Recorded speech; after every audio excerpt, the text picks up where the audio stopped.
So, Ira, let's get to know you a bit better.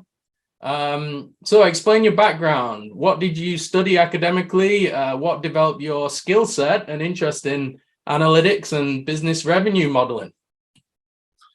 Yeah, so when I graduated high school, I was solely focused on athletics and travel and the university experience, and just didn't. I came from a really small town, didn't have a lot of exposure to.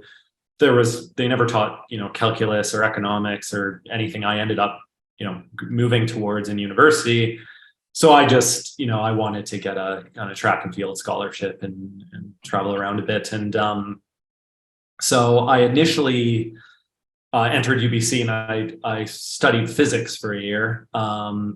And then kind of got out of the hard science and went to the more soft science of economics, and ended up with a degree in economics and psychology. Which is, that's looking back on it now, that's a great degree to move into marketing, because it's the, number side, the macroeconomic side, and kind of the consumer psychology side of things as well. I didn't intend it for that. And I didn't really even know what marketing was when I was in university. But yeah, so that was my university degree. As I moved along, I took a spattering of post-diploma analytics courses at BCIT, and then a lot of very specific kind of online diploma type stuff related to some of the marketing platforms that we still use today. So even 15 years ago, at the early stages of Google Ads, I did all the kind of Google Ads little degrees there, and through all the kind of various platforms. So did a lot of that. And so a lot of online learning, and then a bit of BCIT type stuff for the harder analytics math. Cool. And so it seems like an organic route, but a kind of a natural fit to digital marketing that your background has. What is it you like about digital marketing? Well, I really like the numbers side of it. So I started in digital marketing using paid ads back in the early days of Google Ads. And when I was marketing I had a tourism company that offered brewery and surfing tours in BC. And, we got a little website made for us and kind of found out about Google Ads. And I loved the, sequence of numbers. Somebody's visited your website, and then they did this and that, and then they converted to a lead. This is like how they peruse the website and where they're from and what their age is, and all the kind of rich data that came with that. And it was a ton of fun exploring that. And then I just kind of expanded into a bunch of other platforms from there. But I found that, we weren't getting anybody on our tours initially. And so we had to spend on marketing. And so we got into that, and then eventually Facebook and other things. But that kind of got me interested. And then after that, I worked for a marketing research firm. And so that was kind of cool, because that was looking at qualitative and quantitative data. The qualitative was pretty fun, because people would come in for, the 20 people would come in, and you basically just host a beer drinking kind of seminar, and they'd taste and would tell you what they liked, and what they liked about the brand and things like that. So that was a kind of fun side of it. And the other side was, counting a whole bunch of stuff and modeling it out and looking at the numbers. So that was a pretty cool job as well. Finally, before coming to North Shore Digital, I worked for a software as a service company. And so just doing as more a generalist marketing position, but they were, very numbers kind of oriented company. So they did, engagement surveys for large infrastructure projects across the state. So, doing that was kind of the first experience, I guess, I had kind of with international type marketing, and marketing for, totally different cities, Vancouver versus Miami versus, North Dakota, and, all kinds of places. So that was interesting as well. So all those things piqued my interest, just the variety of what's available in marketing and digital marketing, I would say, really keeps me interested, and especially the number side of that. Cool. Yeah, I always like to think, marketing is about people, and it's this kind of history to people that makes things colorful and adds more color to why we do what we do. Before I move into questions about landscape of marketing and ad spend and get a bit deeper there, you have a very interesting background of growing up on Texada Island in BC, and then going to UBC, running track competitively for them. And now you live in Panama. Can you just add a bit more color to that and give us some, info there? Yeah, it really just kind of explains itself, doesn't it? So my dad worked in mining, so I actually grew up in northern BC in a place called Dawson Creek, where he worked in coal mining. Then we moved to Texada Island, which is limestone mining.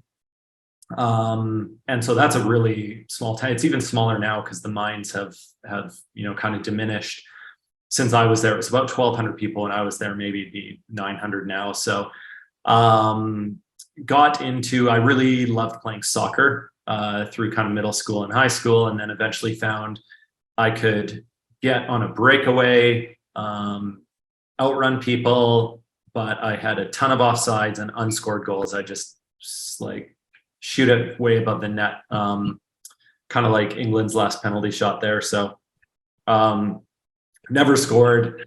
Then thought, okay, I can use this speed for something. I'll get into track and field. Ran track, and as you are, kind of big fish in a small pond on Texada and Powell River. I quickly rose through the ranks there, and then got a minor scholarship to UBC, and then just had a ton of fun there, kind of traveling around for track, and then eventually getting graduating there. I moved to Australia actually after I graduated, ran track there for about a year or two, got injured, and then came back. And then this is kind of in my early-ish 20s where all the marketing and entrepreneurship endeavors started. I do live in Panama now, and that's because my partner is an international teacher, and so we moved to Panama. It's great, working remotely. So loving it so far. Right now, at the very start, we were chattering before the webinar started. It's coming into dry season. So I'm finding out that means the less humidity, a little bit of wind, slightly hotter during the day, slightly cooler during the night, it seems. So that's nice and refreshing. Loving that. Great people and delicious food and lots of surfing, which I like surfing. So it's working out so far. Awesome. Well, thanks for the context there into your background and where you're currently at in life. It sounds awesome. Okay, let's go back to your presentation and dig a little bit deeper. I've got one eye on time, but we've got some questions here we can go through. So what about the different services? How do they affect marketing spend? We talked a little bit about that, or maybe I did there in the summary. Have you got anything to add there?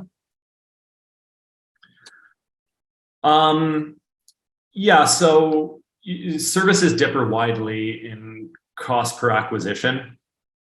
So this is going to play in big time to your cost per lead and cost per sale numbers, service to service. And then you have to look at the flip side of that equation as well. So it's obviously going to impact your marketing spend, because costs are might be 10 times higher for a service that gives you 15 times as much revenue. It might be a lot higher for a service that doesn't give you that initial revenue, but gives you really good recurring value. There's also the flip side where you're calculating out marketing return on investment, which we didn't get into. This was all about spend. This wasn't about calculating your ROI, which is really important to do. Some people might see a higher cost per lead for a similar revenue service and just automatically kind of determine that it has worse ROI.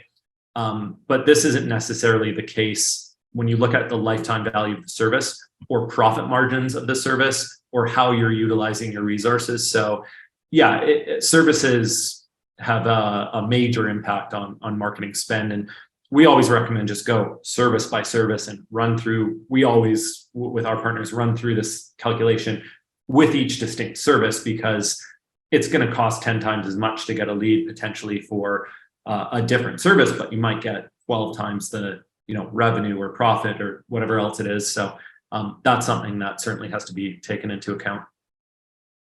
Yeah, I think, and I'd add, it's always good to start with a hypothesis and an assumption, but then go where the data tells you. So I know I've seen campaigns where the cost per acquisition for, say, a small softscape job, maybe, a few $1,000 versus a big install construction job, which might be 100,000 plus, can actually be quite similar. So it does depend, the pond that you're going fishing in. And it depends on market demand, and it depends how good your campaigns can run. So I think it's always good to start with some assumptions, but then really your campaigns will tell you the story and color that in. That's what I think as well, you have to layer this stuff on top, right? Because you're not only looking at each service, but each marketing channel, and different marketing channels might be way better, for, like I had said earlier, the kind of our No Lead Left Behind program, or engaging previous customers, is a really rich source of potential revenue. But you're going to hit them with things like remarketing and email drip campaigns and different marketing channels, where as if you're acquiring new customers, you might rely more heavily on Google Ads or local service ads or another marketing channel. And then you have to calculate do all those calculations for a channel and for a service. And you might have a landscaping company might have a program where they have certain, blend of marketing channels for each distinct service. And then it kind of all comes together. So it's important to look at each service differently and then calculate the overall marketing spend after that. Cool. Yeah. And do you concur that, Google Ads, PPC are just so effective for landscaping companies and really is what you use for the major source of lead generation? Yeah. I mean, we have a ton of data on that going back several years. And, when we started out with trades companies as well, it just works. You kind of have to think about the intent of the customer, and the intent is when you want, a plumbing or HVAC installation or job, or when you want a landscaping construction job, or, when you want an electrician to come to your house, how do you find that? And so a lot of the time it's using a search engine. And so, and we've seen numbers that about, I think Google has over 90% market share or something in Canada. 80 to 90% of people start a search for a new service on a search engine, which is probably going to be Google. That's how people are finding you. So it's incredibly effective, particularly for trades and landscaping. Yeah, and if you haven't checked that out, check out what local service ads are doing in Canada. To the big change this year with landscaping companies being able to apply for those accounts. If you haven't seen last month's webinar, there is the YouTube channel at Landscaper-Marketing, where we have the recording, a 10-minute segment on LSAs and why they're going to be so important for landscaping companies in Canada in 2023.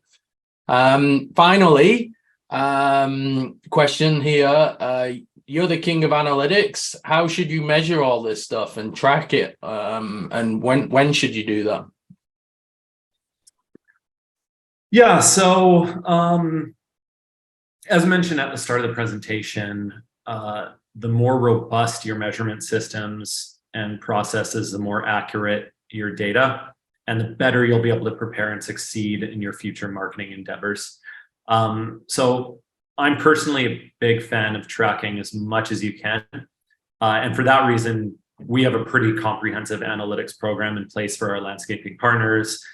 It includes Google Analytics 4, which is kind of the most recent update of Google Analytics, which plugs into your website and a bunch of other marketing platforms. We use Google Data Studio for reporting, which is live, kind of real-time reporting that clients can go in and see exactly what's going on and ask us questions about that.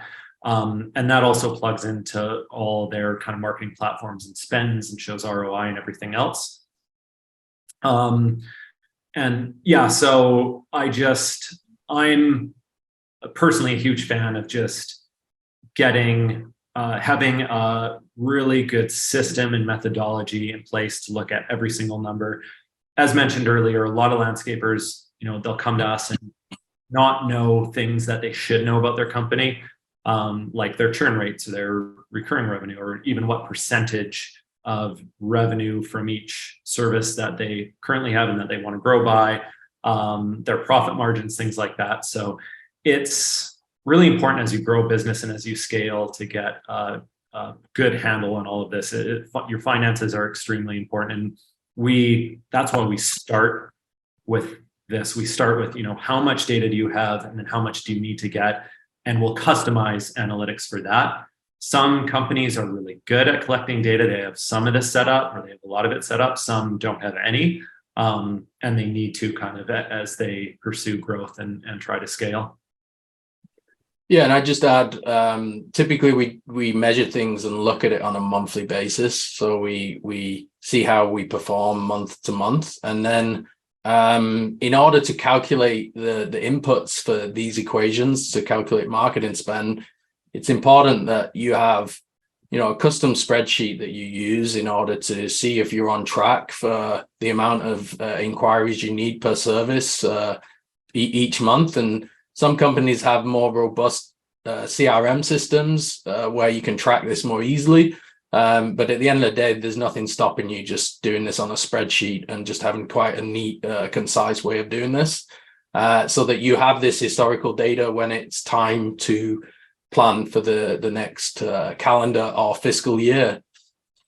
Yeah, and I would say a comment on that too, that we will put systems in place and have systems like, say, call tracking, where you can, listen to your call leads and determine what percentage of those might be spam or bad leads, which is something you should definitely do. And, to talk about your lead tracking and making sure you get quality leads, and that's what you're using in that marketing spend equation. Because a lot of marketing companies, and especially generalist companies, they'll make a promise about lead generation, but who knows if that's a good lead. So as kind of stated earlier in the presentation, you have to have systems in place to determine what's a quality lead.